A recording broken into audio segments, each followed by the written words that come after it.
오늘 우리에게 주시는 하나님의 말씀은 로마서 8장 12절에서부터 17절까지 말씀.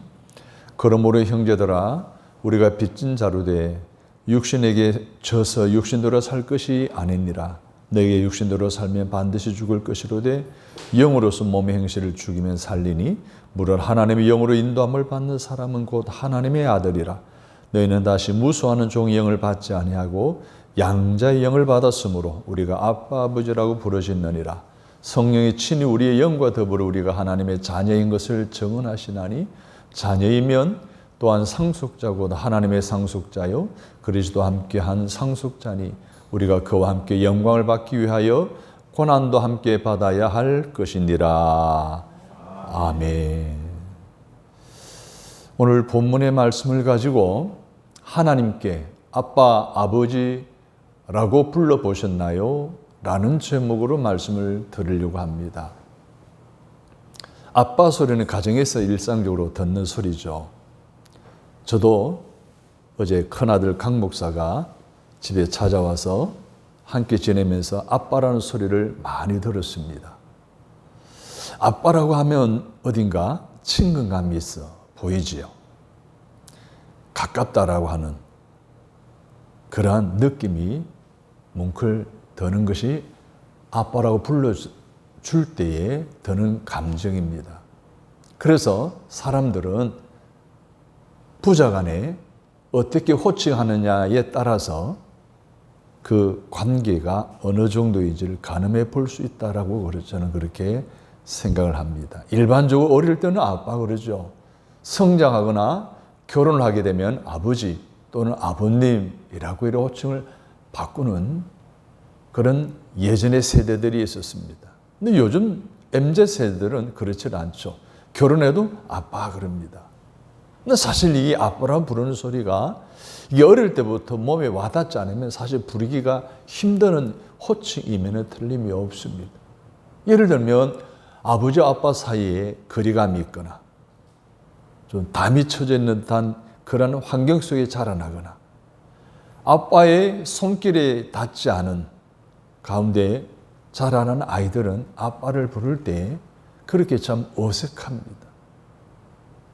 그만큼 아버지의 사랑을 많이 받은 아이들은 아빠라고 하는 말을 그냥 편안하게 하게 되어지죠. 그렇게 부르는 자녀들을 보게 되면 사회성이 강합니다. 자존감이 높습니다. 관계성이 좋습니다. 성취감이 있어요. 자신감이 있어요.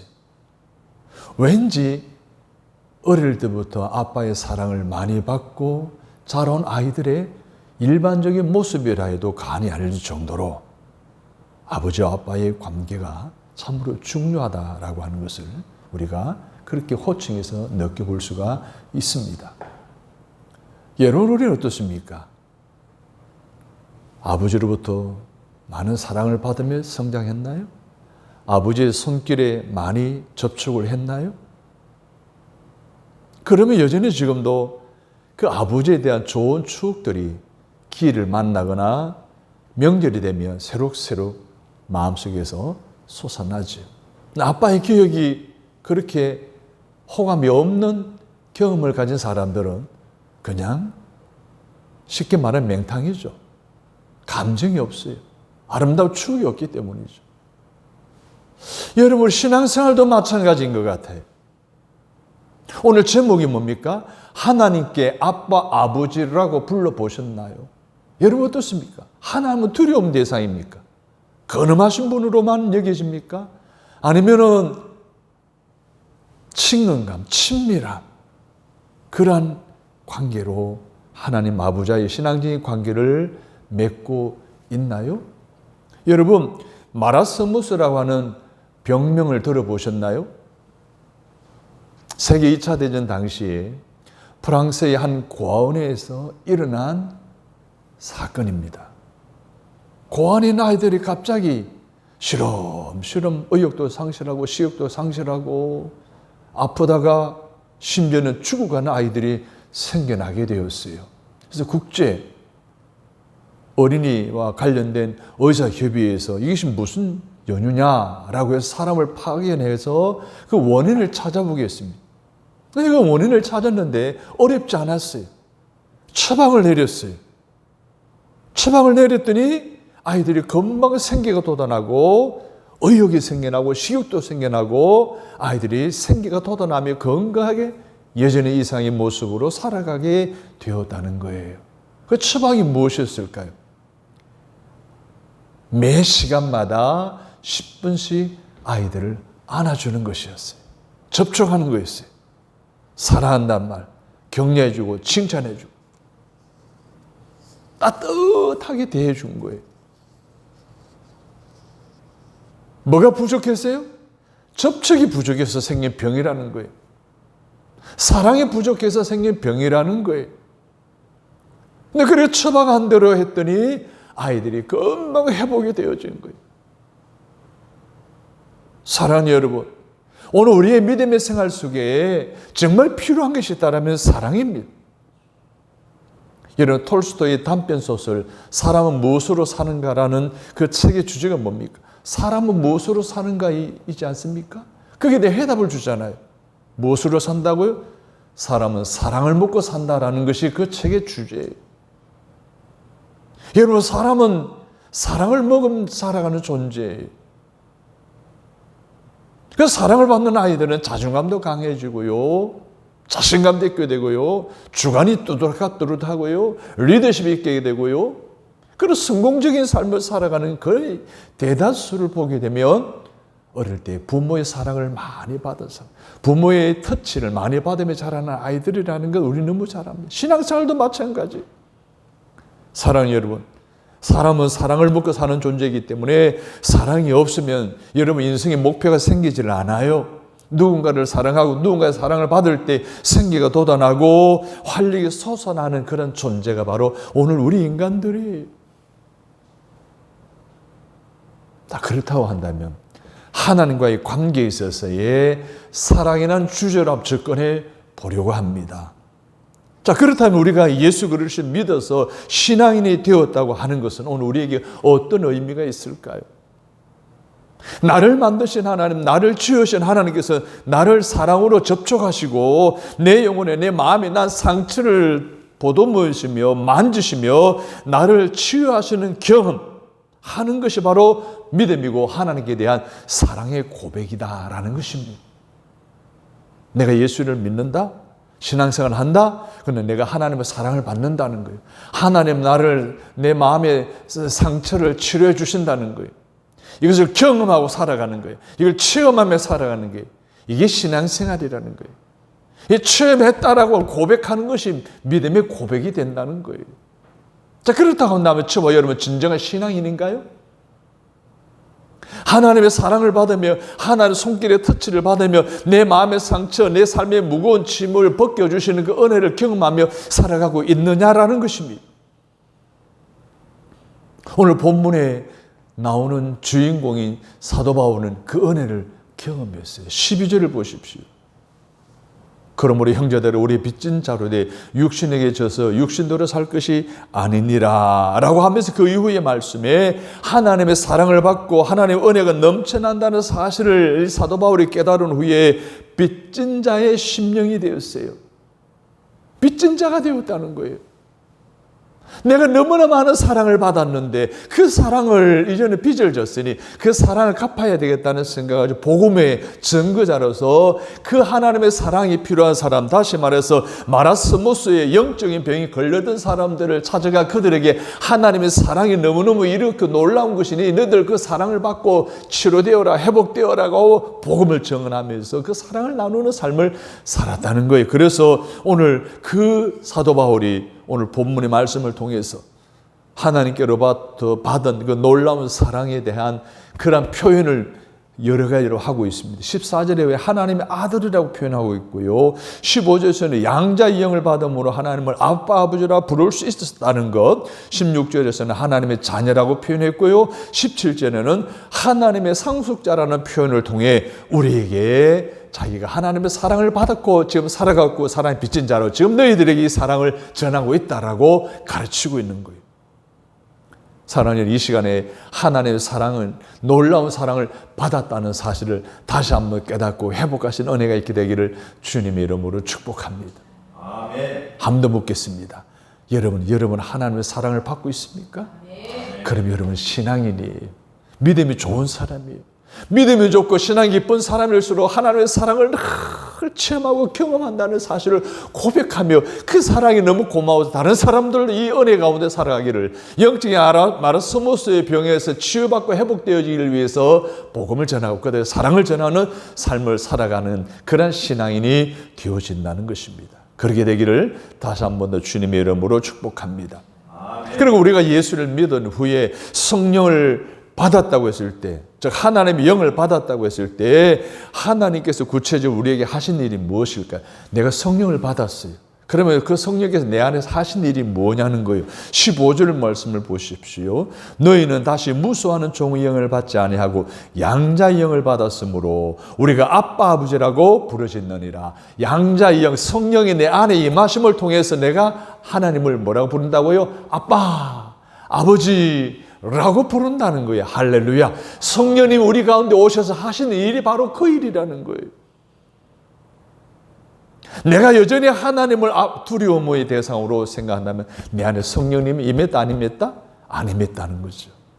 내 안에 성령이 임했을 때 그 양장이신 성령께서는 하나님을 향해서 나로 하여금 저는 아버님 하다가 아빠 이렇게 바뀌어진다는 거예요. 할렐루야. 여러분 우리 신앙생활도 그런 삶이 되어야 할 줄로 믿습니다. 하나님의 마음으로 우리의 마음이 들어오셔서 몸의 행실의 결과물인 마음에 난 상처들을 치유해 주셔서 하나님의 영으로 인도함 받은 하나님의 아들로서 우리가 아빠 아버지라고 부를 수 있게 하신 줄로 믿으시면 아멘. 우리의 신음하는 마음속에 찾아오셔서 너는 귀한 존재야. 너는 사랑받을 만한 자격이 있어. 누가 너는 뭐라 그래도 너는 내 아들이야 라고 우리에게 가르쳐주신 분이 누구라고요? 성령님이시라는 거예요. 그분은 우리 마음에 오셔서 양자의 영이 되게 하심으로 우리로 하여금 하나님께 아빠, 아버지 되신다는 사실을 깨닫게 해주신다는 것이 오늘 본문의 요지입니다. 여러분 기독교 복음의 핵심이 무엇인지 아십니까? 기독교의 복음의 혁명적 진리가 무엇인지 아십니까? 누군가 이렇게 말했어요. 우리가 예수를 그리스도로 믿으면 하나님의 자녀가 되는 권세를 허락하신다는 거예요. 여러분, 이게 기독교의 핵심 진리입니다. 우리가 예수 그리스도를 믿으면 하나님의 자녀가 되는 거예요. 아버지와 나와의 관계가, 하나님과 나와의 관계가 아빠와 자녀의 관계로 바뀌어지는 것이 기독교 복음의 진리예요. 내가 예수 믿을 때, 그리고 성령을 받을 때 말입니다. 우리의 신음하는 마음속에 찾아오셔서 너는 귀한 존재라는 거예요. 너는 사랑받을 존재라는 거예요. 내가 너를 사랑하는 존재다라고 가르치시는 오늘 우리 그 성령님이 우리 안에 오셨음을 믿으시면 아멘. 아멘. 그래서 우리가 아빠라고 부를 수 있게 되었다는 거예요. 우리가 하나님을 아빠 아버지로 부르기는 바로 혁명적인 사건입니다. 여러분 우리 마음속에 혁명이 일어나야 우리가 하나님을 향해서 아빠라고 부를 수가 있다는 거예요. 우리나라 최초의 한글 소설집이 있죠. 홍길동전, 허균이 지었잖아요. 거기에 나오는 홍길동이 여러분 잘 아는 대로 홍판서의 서자로 출생하잖아요. 아버지를 아버지라 부를 수 없는 신분 차별이 심했던 그 시대상을 소설에 담아서 읽혀졌던 이야기 우리가 잘 알고 있습니다. 그래서 이 주인공이 아빠라 아버지라 부를 수 있는 신분의 혁명이 일어날 것을 기대하면서 준비하잖아요. 대도가 되잖아요. 그래서 훔쳐서 가난한 사람을 돕는 일을 하는 이야기가 홍길동전 아닙니까? 우리의 영적인 신분의 혁명이 일어난다는 것 같은 그런 내용이 있습니다. 우리 마음속에 혁명이 일어나는 거예요. 우리의 신앙생활에 있어서 영적인 신분의 혁명이 일어난다는 거예요. 감히 하나님을 향해서 아버지라 부를 수 없었어요. 아빠라고 하는 것은 완전히 그냥 언감생심이죠. 그런데 혁명이 일어난 거예요. 하나님을 아빠라 부를 수 있는 놀라운 내 심령의 혁명이 일어나는 거예요. 홍길동이가 홍판사 아버지를 향해서 주인 나으리 하지 않고 아버지라 부를 수 있는 혁명이 일어나는 것처럼 오늘 저와 여러분 안에도 예수를 믿음으로 거듭난 이들에게 주시는 성령님의 감화감동케 하심으로 양자 영으로 우리로 하여금 아빠라고 부를 수 있게 하셨다니 놀라운 은혜와 축복 저와 여러분이 받았음을 다시 한번 기억하시기를 주의 이름으로 바랍니다. 아멘. 여러분, 어린아이가 아빠하면서 달려갈 때에 그 아이는 아빠에게 전적 신뢰를 가지고 있습니다. 아빠가 사랑의 전부라고 생각합니다. 아빠는 모든 것을 가지고 모든 것을 자기에 다 해줄 수 있는 분으로 생각하고 아빠에게 달려갑니다. 이것처럼 우리도 하나님을 향해서 두려움의 대상이 아니라 먼 치에 있는 분이 아니라 그분은 신뢰하고 그분을 사랑하고 그분은 내 모든 걸 다 알고 내 모든 것을 필요한 것을 다 가지고 계신 분이고 내가 원하면 다 주시는 분으로 생각하고 아빠 아버지라고 부를 수 있는 마음의 대혁명이 일어나게 되기를 주님의 이름으로 축복합니다. 아멘. 언어의 혁명적인 사건, 우리 마음의 혁명적인 사건 일어나야 됩니다. 내 삶의 새로움이 시작되어져야 된다는 거예요. 이것을 우리는 신학적인 용어로 뭐라 그럽니까? 뉴본이라고 하잖아요. 새로 태어났다, 거듭났다는 거예요. 이게 성령님이 임재하셔서 우리에게 일어나는 사건이고 역사입니다. 이것을 우리가 잊지 않고 살아가, 이것을 기억하고 살아가야 되는. 자, 그렇다고 한다면은 아버지와 아빠의 관계를 다시 한 번 더 설명해 보자면, 여러분 우리가 아이들을 키울 때 생각나잖아요. 아빠로서 언제 가장 기뻤어요? 아이들이 태어날 때 기뻤죠. 네. 뭐 엄마야 말할 것도 없죠. 또 언제 가장 기뻤어요? 아이가 아빠 막 이렇게 참 아빠라고 불러줄 때에 야, 세상의 모든 걸 다 얻은 듯한 기쁨 아니에요? 야, 이 아이가 이제 나를 향해서 이제 아이에게 필요한 모든 것을 가진 존재로 나를 여겨주는구나 라는 느낌이 들어서 얼마나 기쁘고 행복했던 그런 시절이 있었지 않습니까? 지금도 우리가 어렸을 때 우리가 아빠라 부르잖아요. 아빠라는 말은 아주 친근하고 아주 친밀한 아주 사랑스러운 어린아이가 아빠를 향해 부를 때 사용하는 호칭, 이 관계가 우리가 믿는 하나님과 나와의 관계의 호칭으로 바뀌어지는 언어적인 혁명, 내 마음에 일어난 놀라운 신분의 변화의 혁명이 다시 한번 여러분들에게 회복되어지기를 주님의 이름으로 축원합니다. 스바냐 3장에 보면 하나님께서 이스라엘 백성들에게 이렇게 말씀하십니다. 너희 하나님 여호와가 너희 가운데 계시니 그는 구원을 베푸실 전능자이시라. 그가 너로 말미암아 기쁨을 이기지 못하시며 너를 잠잠히 사랑하시며 너로 말미암아 즐거이 부르며 기뻐하시리라. 우리의 자녀들이 어릴 때 자라날 때 아빠라고 부르실 때 기뻐했던 것처럼 우리도 하나님을 향해서 아버지 하나님이 아니라 아빠 아버지라고 부를 때 하나님 기뻐하신다는 거예요. 할렐루야. 아멘. 사랑하는 여러분, 하나님께서 우리를 보시기 이렇게 기뻐하셨는데 우리는 정작 하나님 때문에 기뻐하고 있느냐는 거예요. 하나님을 보고 감격하지 않는 사람들이 너무나 많아요. 하나님을 바라보고 기뻐하지 않는 사람이 너무나 많아요. 이게 우리의 신앙의 문제점이 아닙니까? 어떤 분들이 이런 이야기를 합니다. 난 도대체 기쁨이 없어요. 감격이 없어요. 믿음의 생활을 해도요, 교회 나가도요, 그냥 마지못해서 그냥 따라 나가고 마지못해 앉아있다가 그렇게 있다 옵니다라고 하는 분들이 있어요.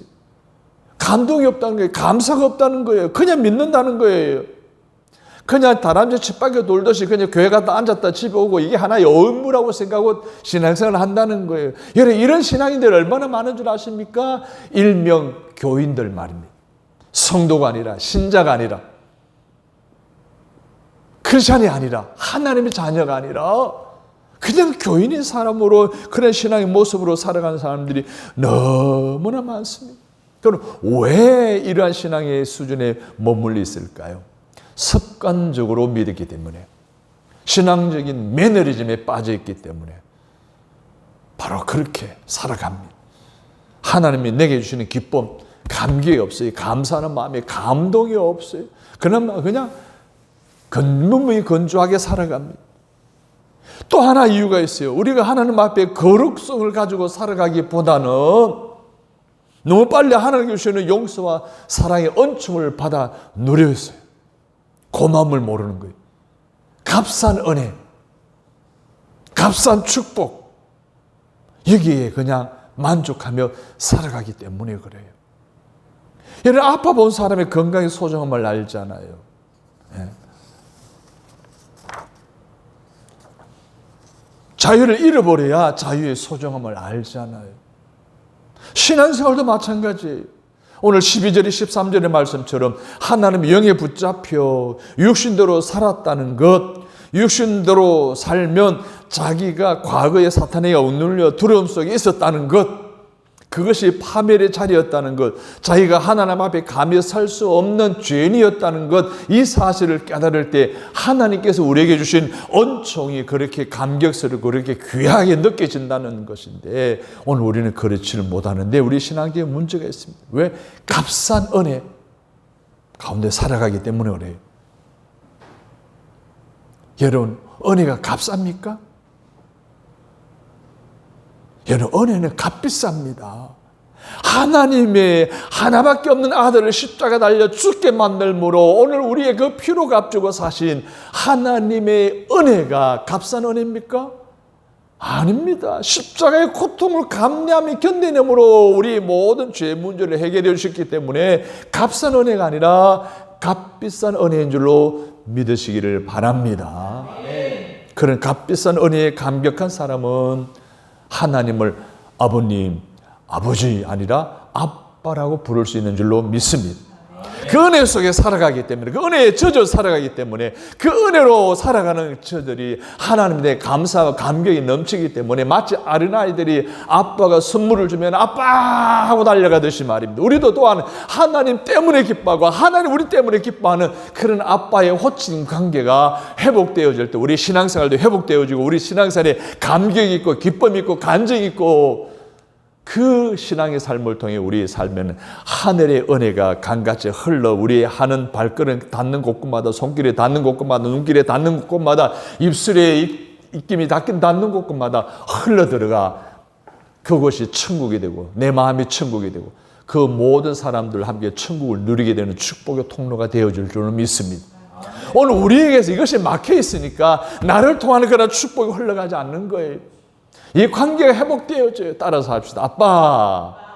웃으면서 해야지. 아빠. 예, 이렇게 하나님 앞에 주여 아빠, 하나님 아빠, 그만큼 하나님과의 친밀한 관계, 신뢰 관계, 사랑의 관계로 다시 돈독해지는 회복의 역사가 오늘 이 시간 말씀을 듣는 가운데 예배 가운데 임하시는 하나님의 양자의 영이신 성령님으로 말미암아 주어지는 은혜인 줄로 기억하시고 날마다 성령 충만한 은혜 가운데 살아가시기를 다짐하는 저와 여러분이 되시기를 간절히 바랍니다. 아멘.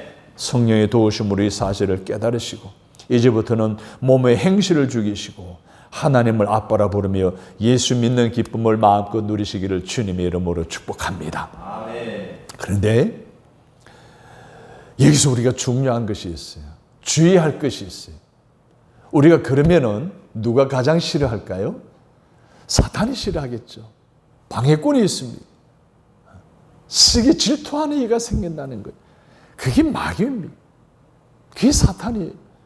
끊임없이 우리로 하여금 이 관계를 깨뜨리려고 애를 쓰고 호시탐탐 노린다는 거예요. 야, 너 별로 없어. 너 죄만 짓는 놈이잖아. 뭐 아버지 사랑 그렇게 베풀어도 너 항상 주님과 거리를 두고 살아가잖아. 너는 죄인이자 라고 계속해서 우리를 향해 겁을 주기 시작합니다.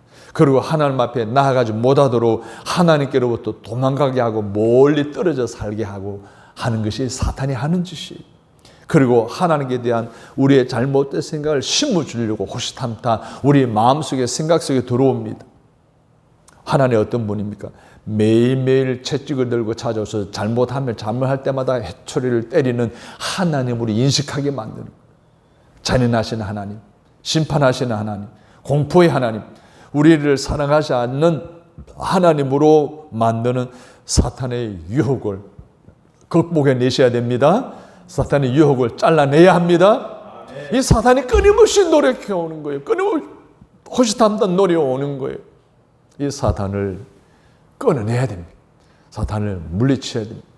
사탄은요, 대적해야 되죠. 물리쳐야 됩니다. 그러면은 사탄이 우리에게 와서 주는 두려움이 무엇일까요? 사탄이 주는 두려움이란 우리의 삶의 현재를 위축시킵니다. 우리의 삶의 무력감을 느끼게 합니다. 자꾸 하나씩 부딪혀요. 일이 잘 안 풀려요. 잘 안 돼요. 그러면 어떻게 해요? 사탄 우리 마음속에 들어와요. 위축하게 만듭니다. 하나님에 대한 신뢰의 관계, 하나님과의 친밀한 관계를 뭐예요? 자꾸 거리를 멀어지게 만듭니다. 하나님에 대한 잘못된 두려움에 빠지게 돼요. 그리고 뿐만 아니라 오늘 우리 지난번에 과거에 지었던 죄, 잘못, 이게 자꾸 생각나게 해요. 그래, 너는 죄인이지. 응? 그래, 너는 실수투성이잖아. 그래, 신앙생활 해놓고 뭘, 응?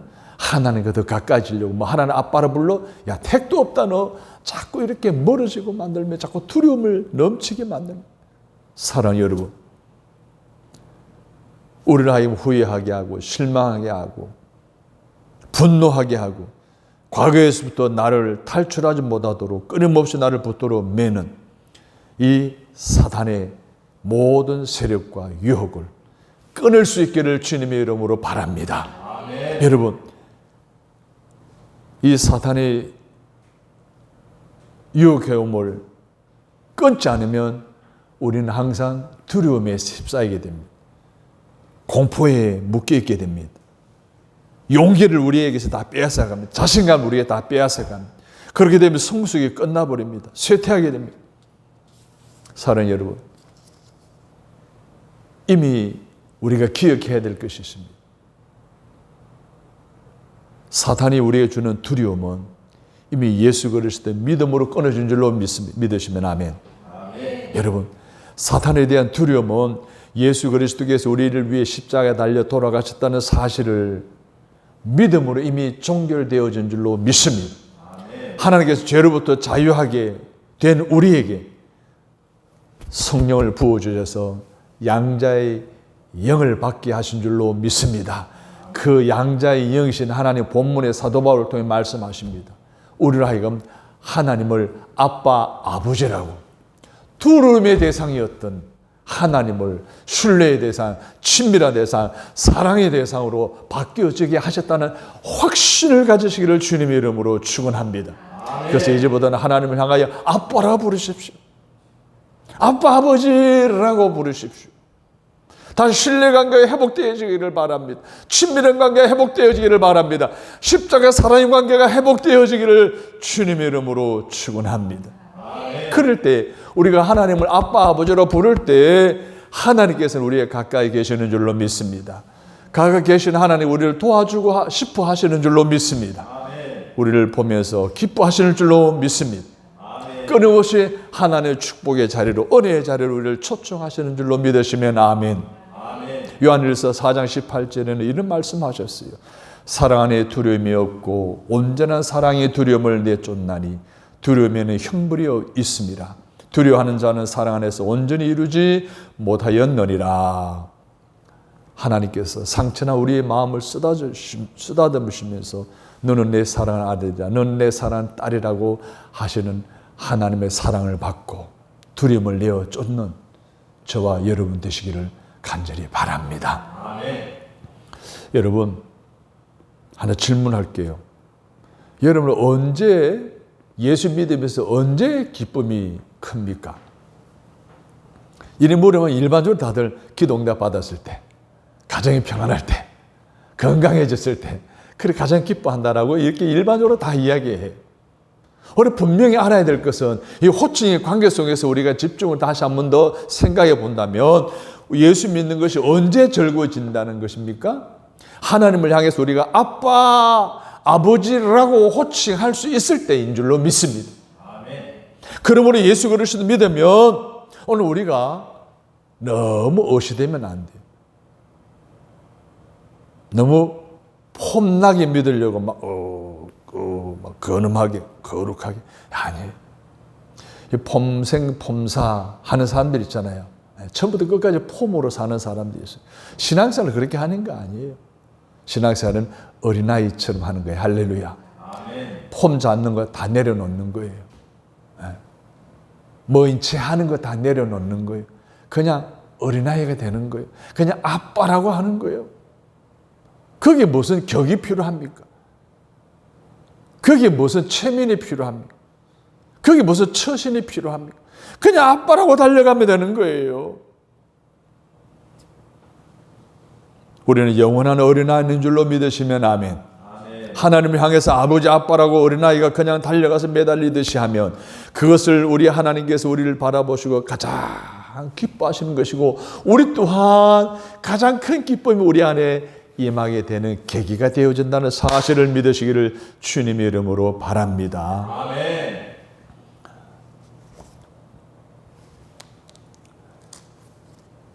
이 그림은 빈센트 반 고호가 그린 First Steps라고 하는 첫걸음이라고 하는 그림이에요. 세 사람이 등장하죠. 지금 한 아기가 첫걸음을 내디디려고 엄마의 손에서 막 벗어나려고 하는 순간이 그리고 그 뒤에서 아이를 붙들고 있는 엄마가 등장합니다. 그리고 세 번째는 그 아이를 향해서 두 손을 벌리고 눈높이 했죠 지금? 무릎 꿇고 아이를 기다리고 있는 저는 이 그림을 보면 이래 생각했어요. 아, 저 아이는 바로 나구나. 이제 세상을 향해서 이제 막 첫걸음을 내디디려고 하는 연약한 존재. 그런데 성령 되시는 어머니가 뒤에서 다 붙들고 있어요. 행여나 넘어질까. 그 출발하는 그 뒷배후에서 다 지켜보고 있는. 아빠는 바로 아빠 대신 하나님. 팔을 벌리고 어떻게 해요? 띠뚱띠뚱 걸어오기를 기다리는 거예요. 받아주시는 거죠. 안아주시는 거예요. 사랑하는 여러분, 성령님은 지금도 우리 뒤에서 우리의 모든 배후를 책임지십니다. 할렐루야. 하나님은 지금도 나를 맞이하고 계시다는 사실을 기억하시기를 바랍니다. 아빠 하고 달려가는 이 아이, 뭐 염려가 있겠어요? 무슨 근심이 있겠어요? 무슨 걱정이 있겠어요? 성령 하나님이 양자의 영으로 오셔서 우리 마음속에 아빠 하고 달려가면 하나님은 오늘 우리를 다 맞이할 준비를 하고 계시다는 사실을 기억하시기를 바랍니다. 아멘. 자, 그렇다면 오늘 저와 여러분이 예수 믿는다는 것은 어떤 의미가 있을까요? 따라서 합니다. 하나님께서 주시는 이 놀라운 은총에 우리가 참여하는 것입니다. 하나님 우리에게 주시는 이 놀라운 은총에 우리가 참여하는 것이 오늘 우리의 신앙생활이고 믿음의 생활이라고 한다면 오늘 저와 여러분의 참여도는 어느 정도 됩니까? 여러분 믿음의 수준은 어느 정도 되느냐는 거예요. 여러분 탕자의 비유에게 보게 되면 둘째 아들이 자기 몫을 가지고 도시로 나가 재산을 탕진하고 돌아옵니다. 그때에 그 아들의 심정을 성경에서는 이렇게 기록하고 있어요. 나는 죄인이다. 나는 큰 잘못을 저지른 아들이다. 그동안 문제도 많고 죄도 많았지. 야, 이거 이대로 가기에는 참 부끄럽고 무슨 공로를 쌓아야 될 텐데 어떡하지? 고민하는 가운데 결국은 어떻게 합니까? 아버지 집으로 돌아가기를 결단합니다. 자, 이렇게 아버지 앞으로 돌아오면서 둘째 아들이 이야기합니다. 지금부터는 아버지의 아들이라 일컬음을 감당하지 못하겠나이다. 나를 품꾼의 하나로 보소서 하리라. 아버지, 내가 하늘과 아버지께 죄를 지었사오니 지금부터는 아버지 아들이라 일컬음을 감당하지 못하겠나이다. 그럴 아버지가 뭐라 그럽니까? 야, 아니다. 아니다. 너는 품꾼이 아니다. 너는 종이 아니다. 너는 내 아들이다. 내가 너를 사랑한다.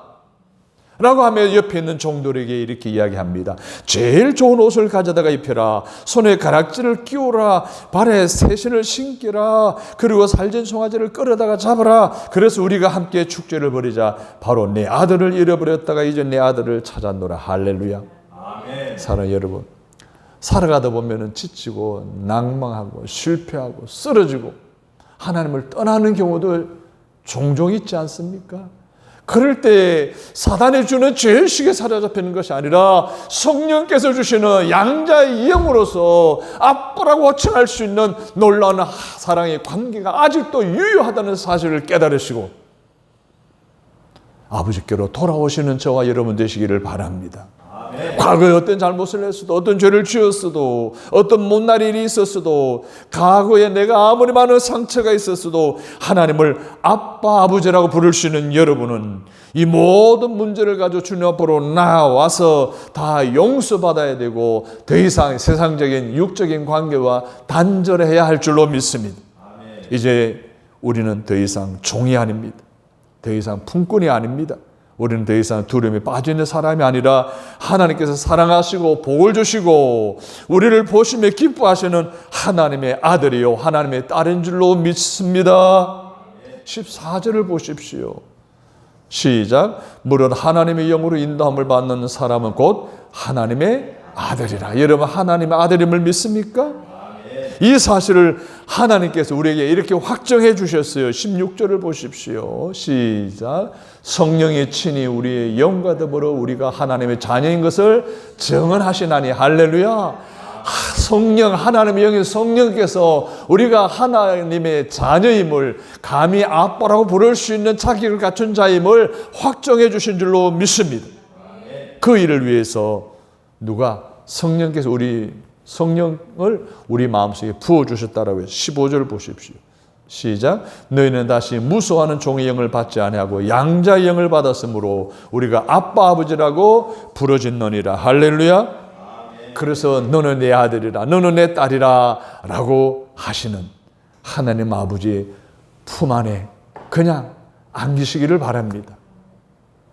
힘들고 지쳐 낭망하고 넘어져 일어날 힘 전혀 없을 때에 조용히 다가와 손잡아 주시며 나에게 말씀하시네.